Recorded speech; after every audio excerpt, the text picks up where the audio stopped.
நமச்சிவாய். அன்பார்ந்த ரிஷபராசி அன்பர்களே, எங்களுக்கு என்ன சாமி சனியெல்லாம் ஒன்றும் இல்லையே, நாங்கள் சனி எங்களுக்கு 11ஆம் பாவத்தில் தானே இருக்கார், சனிக்கு 3, 7, 10 தானே பார்வை. ஆமாம் சார், சனி பகவான் உங்கள் ராசியை பார்க்கிறார். சனி பகவான் இருக்கும் இடத்தை சிறப்பாகவும் பார்க்கும் இடத்தை பாழாக்கவும் செய்வார் என்பது பழமொழி. அதுதான் ஜோதிட வாக்கு. அப்போ 3 ராசியை சனி பகவான் பார்க்குற அந்த 3 ராசிக்காரங்களும் கதறாங்க, கத்தி கதறாங்க. அந்த 3 ராசி என்பர்கள் கத்துவது என் காதுக்கு கேட்கிறது. சாமி என்னால் முடியல, சாமி என்னால் முடியல, குருநாதா எப்படியாக திரும்பி பாருங்க அப்படின்னு. பெரிய பெரிய ஆட்கள் எல்லாம், ஒரு பெரிய குடும்பத்தை சேர்ந்தவங்க எல்லாம், பெரிய தொழில் செய்ய 100 கோடி 200 கோடி பிஸ்னஸ் பண்ணக்கூடியவங்க, மாதத்துக்கு 800 கோடி 1000 கோடி பிஸ்னஸ் பண்ணக்கூடியவங்க, வருஷத்துக்கு, அவங்கெல்லாம் கூட சாமின்னு கூப்பிட்றது காதில் விழுது. யார் யார்? ரிஷபம், கன்னி, தனுசு. ரிஷபம், கன்னி, தனுசு செட்டில் ஆனவங்க, லைஃப்பில் நல்லா செட்டில் ஆனவங்க, ஒரு ரேங்க்கில் இருக்கக்கூடியவங்க, ஒரு ஹைஃபையாக இருக்கக்கூடியவங்க, அவங்க தான் இப்போது டேமேஜ் ஆகிறாங்க. தோல்வியையே சந்திக்காதவர்கள், அப்படி கூட சொல்லலாம். தோல்வியையே சந்திக்காதவர்கள். நம்ம கூட இருந்தவர்களும் அவங்க ஜெயிச்சுக்கிட்டு இருந்தாங்க, ஏதோ தள்ளி போய்கிட்டு இருந்தது. அழகாக எப்போ நம்மளை இருக்கும் இடத்தையே அவங்க அவதூறாக நினச்சாங்களோ அப்போவே அவங்க சனி பகவான் வேலை செஞ்சு ஆரம்பிச்சிட்டாருன்னு அர்த்தம். அப்போ பாருங்கள் ரிஷபராசி என்பர்களே, 3வது பார்வையாக சனி பகவான் உங்களை பார்க்கிறார். எல்லா இடத்திலும் எச்சரிக்கை தேவை. கடன் வளர்ச்சி அடைவதற்கான காலம். கடன் வளர்ச்சி அடைஞ்சிரும், பிஸ்னஸ் வளர்ச்சி அடைஞ்சால் பரவாயில்ல, லாபம் டெவலப் ஆனால் பரவாயில்ல, பிஸ்னஸ் டெவலப் ஆனால் பரவாயில்ல, ப்ராஃபிட் இன்க்ரீஸ் ஆனால் பரவாயில்ல. இங்கே எது இன்க்ரீஸ் ஆகுது? லோன் இன்க்ரீஸ் ஆகுது. கடன் சுமைகள் அதிகரிக்கக்கூடிய காலம், கவனம் தேவை. அப்போ இதுலேருந்து தப்பிக்கிறதுக்கு என்ன வழி? சரி, கடன் அதிகரிக்கும் நீங்களே சொல்லிட்டீங்க சாமி, ரைட்டு, ஓகே. ஆனால் இது நல்லதா? நல்லது கிடையாது. இப்போ ரிஷபராசி அன்பர்களை காப்பாற்றி ஆக வேண்டும். அவங்க தப்பிக்கிறதுக்கு ஒரு வழி சொல்லுங்க. கண்டிப்பாக சொல்கிறேன். ஏதேனும் ஒரு சொத்தை விற்பது சிறப்பு. ஒன்றை இழந்தால் இன்னொன்றை பெற முடியும் என்பது தான் இதற்கு தீர்வு. இதுதாங்க சனி பகவான் சொல்கிறாரு. இதுதாங்க ரகசியம், இதுதான் ஜோதிட ரகசியம். ஜோதிடத்தை இப்படித்தான் பார்க்கணும். சும்மா குரு 5ல் இருக்காரு, ராகு 6ல் இருக்கிறாருன்னு பேசி பிரயோஜனம் இல்லை.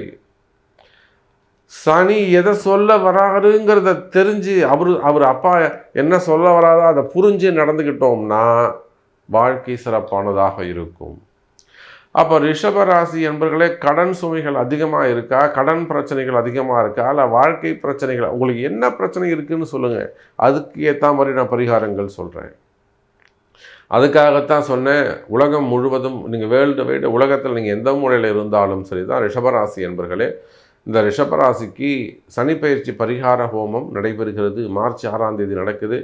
எளிமையான கட்டணம்.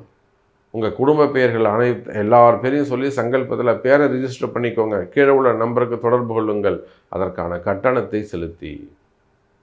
அப்போ ரிஷபராசிக்கு இந்த கஷ்டங்கள் வராமல் இருக்கணும்னா என்ன செய்யலான்னாக்கா, ரொம்ப கடன் அதிகமாக இருக்குது, ஏதோ ஒரு சொத்தை விற்றுருங்க.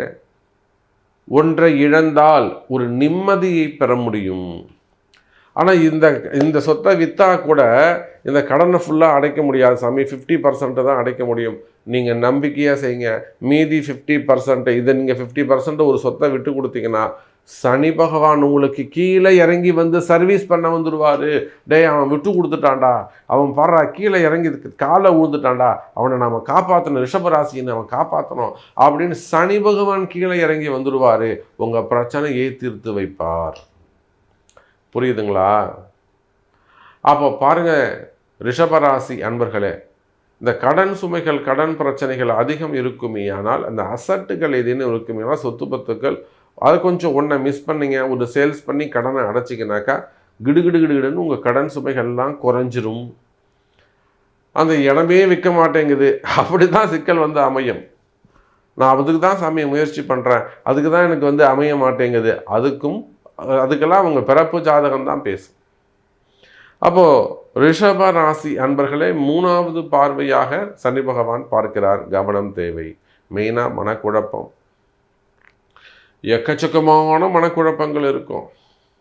கண்ணாமண்ணான்னு படுத்தா தூக்கம் வராது, நிம்மதியாக தூங்க முடியாது. காத்தாலே எழுந்தால் தூக்கம் வரும், ராத்திரி பூரா முடிச்சுட்டு இருப்பீங்க, பிறண்டு படுப்பீங்க, தூக்கம் வராது. காத்தாலே எழுந்தால் தூக்கமாக வரும். எல்லாமே மாறி போயிருக்கும்.